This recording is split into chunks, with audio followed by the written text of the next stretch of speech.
Hello friends, yes sir Sharma academy में आप लोगों का स्वागत है। तो हम लोग पढ़ रहे थे पॉलिटी क्यूब रिवीजन में मॉड्यूल कर रहे थे, जिसमें लोकसभा राज्यसभा के बारे में इससे पहले वीडियो में पढ़ चुके थे। ठीक है, तो आज पढ़ने वाले हैं संघीय कार्यपालिका।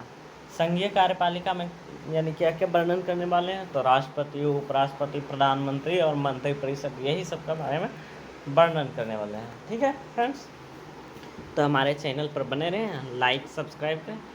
ठीक है, और एग्ज़ाम से इम्पोर्टेंट ही रहेगा ये। तो राष्ट्रपति जो है राज्य का औपचारिक प्रमुख होता है। ठीक है, जो कि आर्टिकल 52 में वर्णित है। ये देश का प्रथम नागरिक होता है, एकता, अखंडता और एकजुटता का प्रतीक होता है।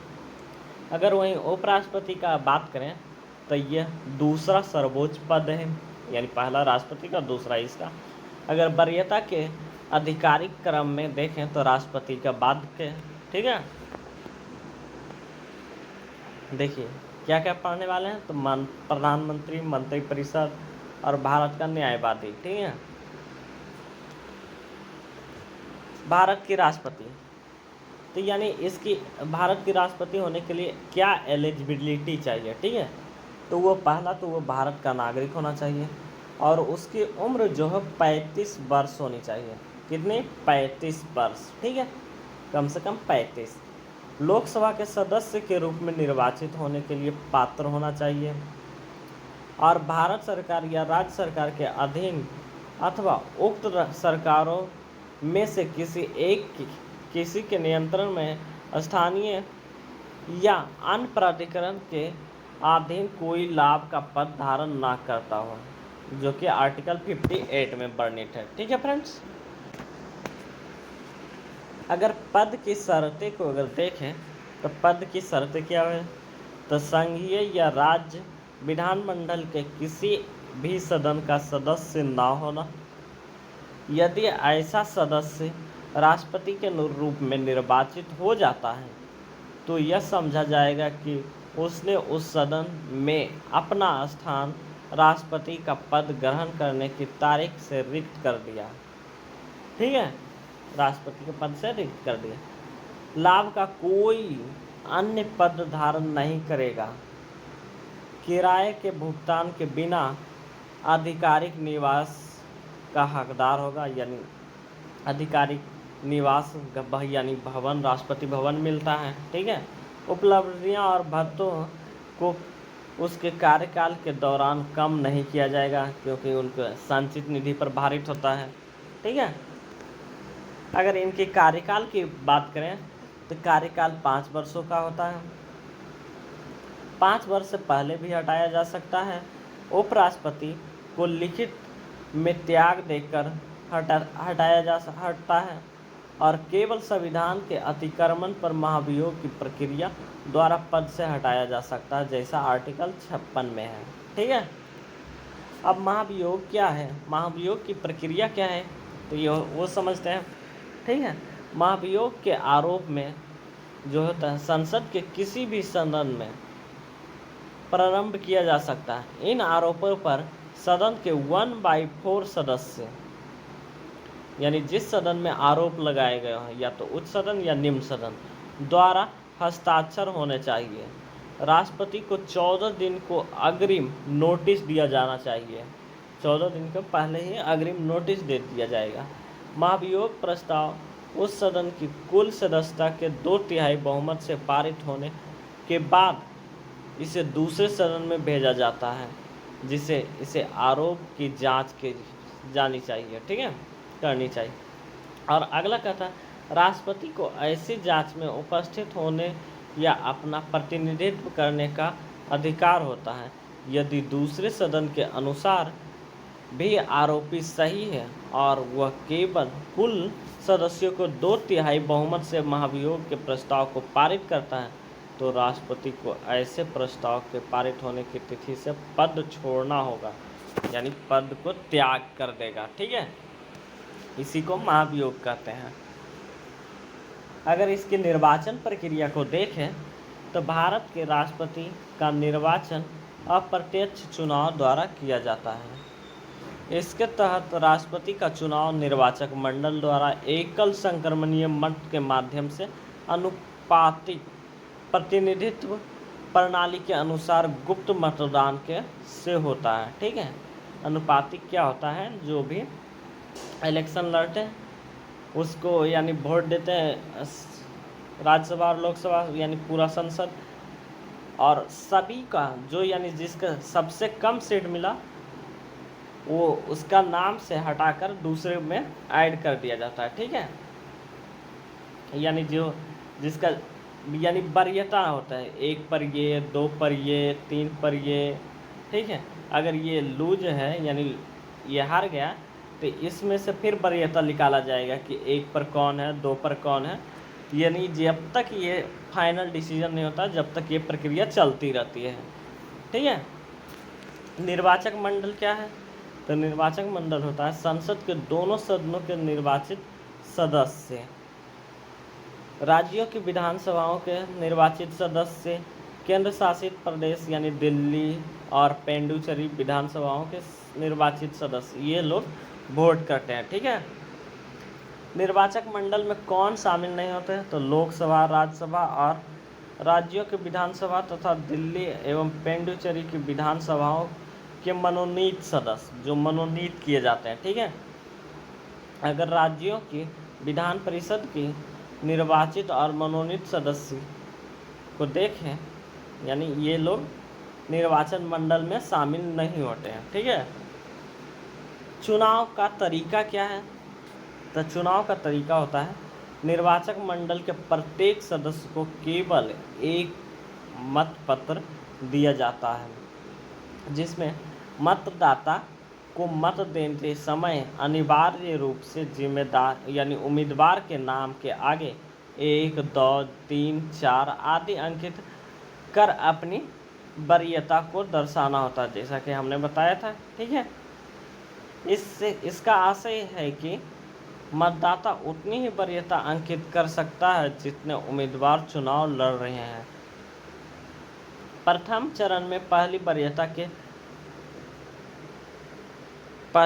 के मतों की गिनती होती है, और यदि कोई उम्मीदवार प्रथम चरण में अनिवार्य कोटा हासिल नहीं कर पाता तो उसे निर्वाचित घोषित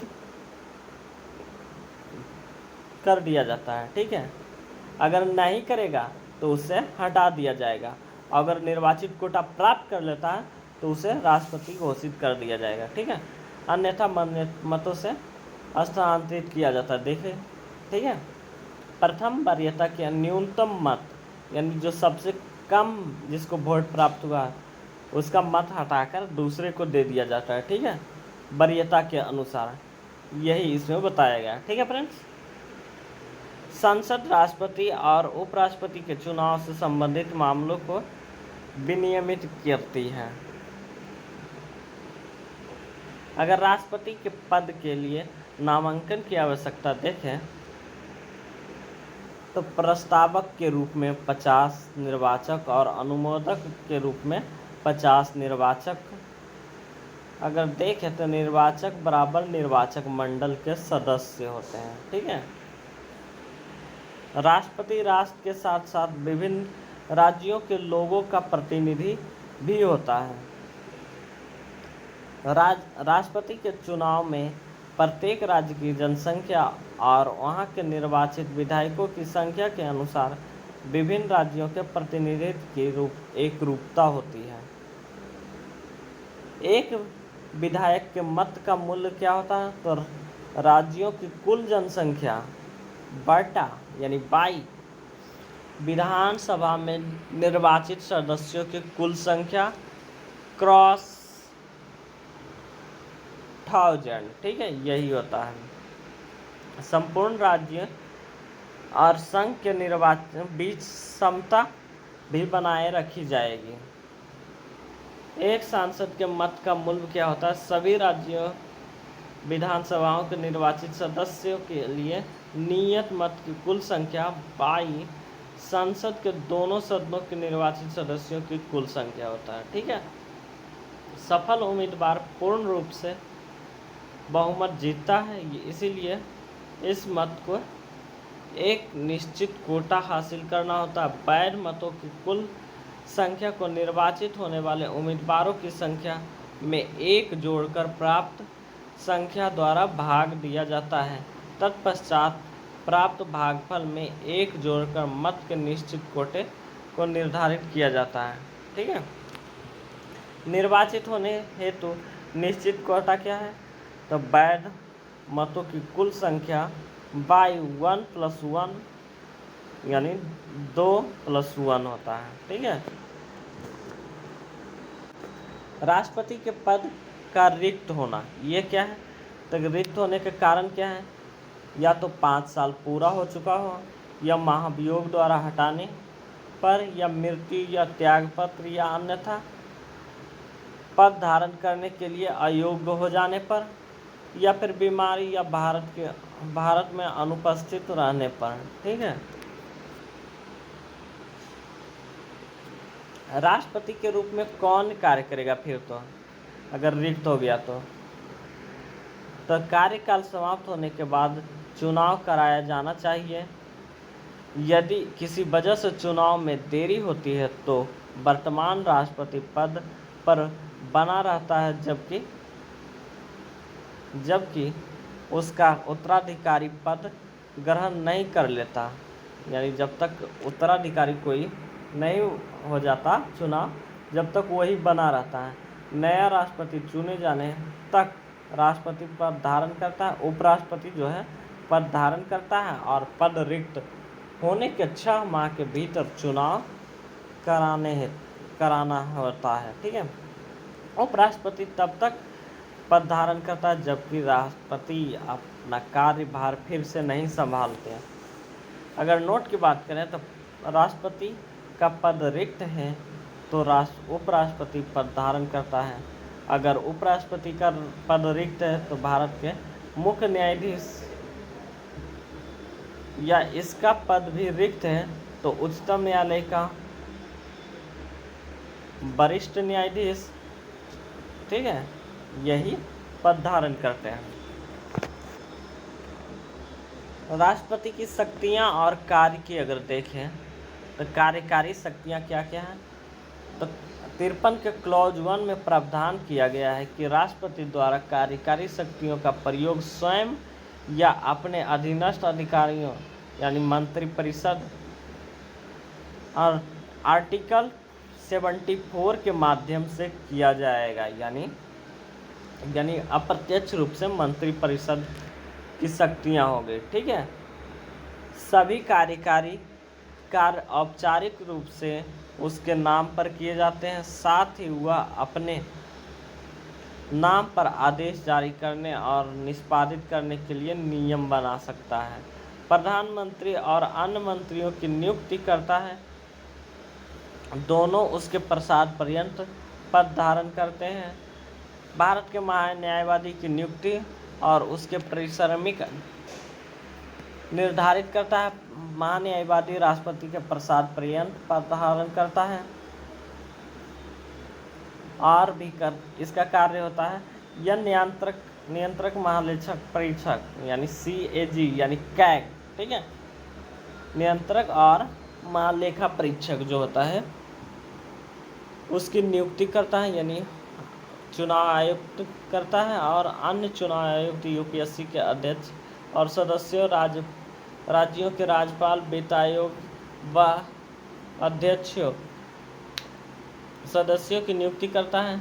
वो प्रधानमंत्री के संघ के प्रशासनिक कार्यों और विधायिका के प्रस्ताव से संबंधित जानकारी की मांग कर सकता है। ठीक है, वह किसी भी विषय को जिस पर किसी मंत्री द्वारा निर्णय लिया गया हो लेकिन उस पर परिषद के विचार नहीं किया गया हो, उस मंत्रिपरिषद के समक्ष विचार हेतु रखवाने के लिए प्रधानमंत्री को निर्देश दे सकता है। ठीक है, अगर अगला देखें तो SC ST और अदर यानी OBC की दशाओं की जांच के लिए आयोग नियुक्त कर सकता है, अंतर्राष्ट्रीय परिषद नियुक्त कर सकता है, केंद्र शासित प्रदेशों और उसके द्वारा नियुक्त प्रशासकों के माध्यम से सीधे प्रशासित कर सकता है। ठीक है, ठीक है फ्रेंड्स, तो आज हम लोग यहीं पर रहने देते हैं। कल हम विधेयी शक्तियों के बारे में पढ़ेंगे। ठीक है, तो हमारे चैनल को लाइक सब्सक्राइब करें और शेयर करें। ठीक है, और ऐसे ही एग्ज़ाम ओरिएंटेड क्लास के लिए चैनल को सब्सक्राइब करें। ठीक है, और क्या कोई भी टॉपिक में प्रॉब्लम हो तो कमेंट करना ना भूलें, उस पर हम लॉन्ग वीडियो अच्छे से समझाते हुए विस्तार में बात करेंगे। ठीक है।